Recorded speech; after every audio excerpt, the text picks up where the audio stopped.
Para ka na nagkikwentuhan lang, gano'n. So, sir, isa po kayo sa pinakatinitignan ko na parang isa sa matatalinong tao talaga.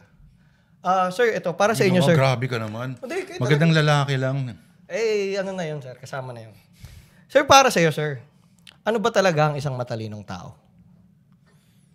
Maraming degrees ang talino eh.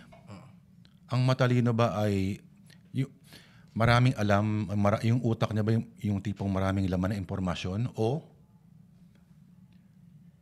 iba ang impormasyon, iba yung karunungan. Okay.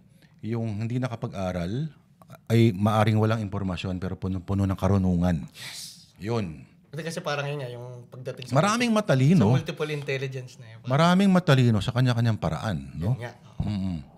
Pero ano ba yung manifestation sa isang taong parang, ito matalino to, para masabi mong matalino siya? Sa perspective mo, sir.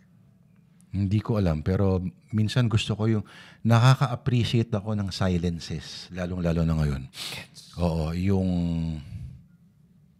paano nga ba? Ito ay interesting mong makikita minsan.